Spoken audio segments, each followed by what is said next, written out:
Bismillahirrahmanirrahim. Assalamualaikum warahmatullahi wabarakatuh. Selamat pagi teman-teman kelas 5 Granada. Bagaimana kabarnya teman-teman hari ini? Semoga teman-teman dalam keadaan sehat walafiat ya. Insya Allah pagi hari ini kita akan belajar pelajaran Al-Quran hadis ya. Insya Allah semoga teman-teman sudah siap untuk pelajaran pagi ini ya. Duduk yang rapi di rumah di depan layar. Oke, baik. Oke, langsung saja kita ke pembelajaran pertama, yaitu surah Al-Adiyat ya. Jadi teman-teman bisa dibuka bukunya ya di rumah ya. Insya Allah langsung saja dibuka halaman keempat. Maaf, halaman ketiga ya. Melafalkan surah Al-Adiyat ya. Jadi teman-teman, surah Al-Adiyat terdiri atas 11 ayat dan diturunkan di kota Makkah, sehingga tergolong surat Makkiyah ya. Jadi kalau ada surat yang surat yang turunnya di kota Mekah dinamakan surat Makkiyah. Kenapa namanya surat Makkiyah? Karena diturunkan di kota Mekah ya. Karena diturunkan sebelum Nabi Muhammad SAW hijrah ke Madinah. Surah ini menempati urutan yang ke-100 dari 114 surah yang ada di dalam Al-Quran. Al-Adiyat artinya kuda perang ya. Al-Adiyat dalam bahasa Arab artinya kuda perang yang berlari kencang ya. Surah Al-Adiyat diturunkan sesudah surah Al-Asr. Mari kita lafalkan surah Al-Adiyat dengan tartil ya teman-teman ya. Kita melafalkannya dengan nada umi ya, seperti yang sudah kita pelajarkan di pelajaran tahsin dan tahfiz ya, tahfiz dan tahsin Al-Quran ya. Oke, baik. Teman-teman bisa dengarkan Ustaz Abdul terlebih dahulu, kemudian nanti ikuti di rumah ya. A'udzu billahi minasy syaithanir rajim. Bismillahirrahmanirrahim. Wal 'adiyati dhabha fal muriyati qadha fal mughirati subha فأثرن به نقعا فوسطن به جمعا إن الإنسان لربه لكنود وإنه على ذلك لشهيد وإنه لحب الخير لشديد أفلا يعلم إذا بعثر ما في القبور وحصل ما في الصدور إن ربهم بهم يومئذ لخبير صدق الله العظيم. Ya, alhamdulillah kita sudah melafalkan surah Al-Adiyat ya. Nah, insyaallah kita langsung masuk ke bab yang kedua ataupun pelajaran kedua hari ini, yaitu menerjemahkan. Nanti teman-teman bisa dibaca di rumah ya. Di situ ada perkatanya dan juga ada perayatnya. Di rumah bisa dilihat di halaman 4 dan halaman 5 ya. Nanti teman-teman dibaca di rumah ya, artinya dari surah Al-Adiyat. Baik, untuk mempersingkat waktu kita langsung ke bagian ketiga untuk hari ini ya, memahami isi kandungan surah Al-Adiyat. Perlu kamu ketahui bahwa firman Allah Subhanahu wa taala ya, perlu teman-teman ketahui firman Allah Subhanahu wa taala yang didahului dengan kata demi ya. Kalau ada kata demi firman Allah yang berarti pernyataan sumpah, menunjukkan bahwa permasalahan tersebut sangatlah penting ya. Kalau ada kata demi ya, itu berarti sangat penting ya. Dalam surah Al-Adiyat Allah Subhanahu wa taala menjelaskan tentang makhluknya, yaitu kuda yang mempunyai keistimewaan dibandingkan dengan hewan-hewan yang lain ya. Karena tadi yang kita sudah pelajari, wal adiyati artinya adalah kuda perang ya.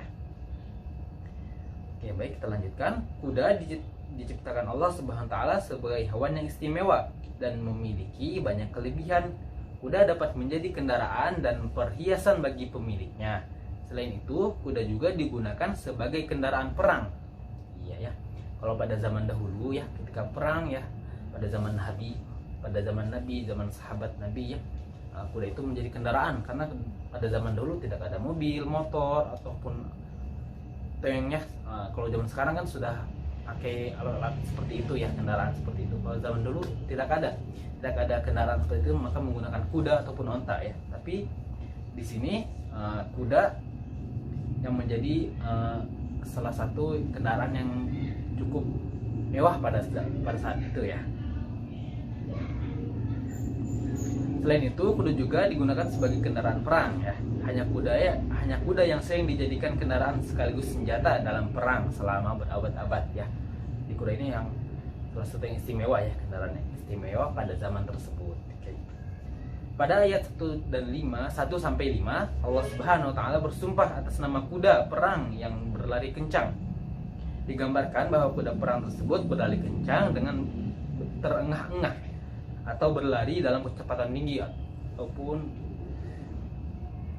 sangat kencang gitu ya, kecepatan tinggi. Kemudian memercikan bunga-bunga api karena sentakan kuku kakinya mampu menerbangkan debu. Kemudian kuda perang bersiap siaga untuk menerjang musuhnya dalam keadaan apapun dan kapanpun ia dibutuhkan. Bahkan ketika pagi-pagi buta pada waktu subuh sekalipun, di saat orang-orang masih tertidur lelap, sang kuda beranjak untuk menyerbu musuhnya secara tiba-tiba. Ya, saking semangatnya perang memusuhi musuh kaum muslimin pada saat itu ya. Kuda juga ingin berjihad di jalan Allah ya. Jadi Allah muliakan, barang siapa yang memuliakan agama Allah maka Allah akan muliakan. Begitu juga dengan hewan yang memuliakan agama Allah, nanti Allah akan muliakan ya. Allah ada, maka ada surat yang wal adiyat, kuda perang ya. Berdasarkan hal tersebut dapat dipahami bahwa kuda adalah hewan yang tidak pernah setengah hati dalam bekerja. Kuda bekerja sesuai dengan kehendak tuannya.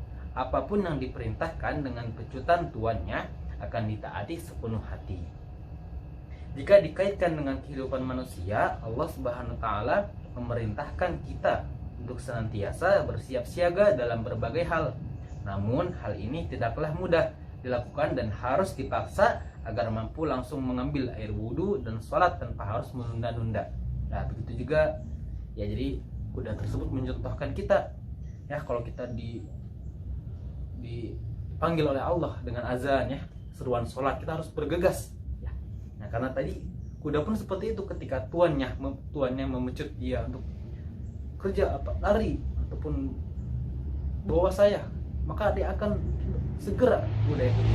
Nah, itu juga mengajarkan kita bagaimana kalau Tuhan kita siapa? Allah Subhanahu wa taala memanggil kita dengan azan, dengan suruhan azan untuk sholat, maka kita harus bergegas ya.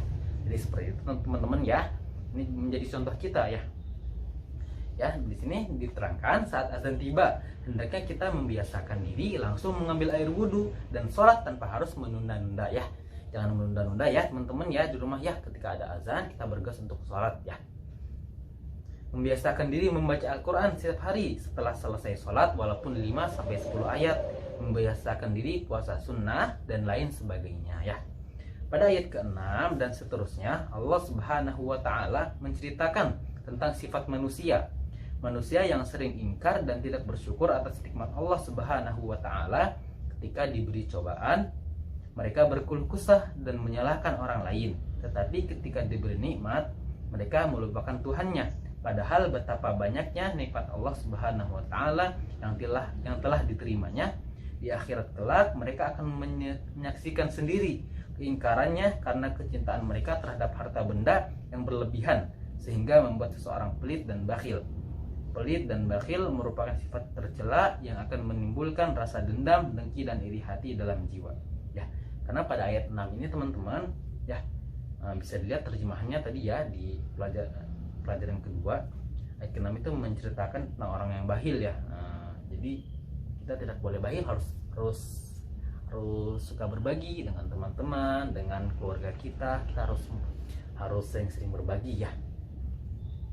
Perlu diketahui bahwa harta yang kita miliki adalah titipan dari Allah Subhanahu wa taala ya.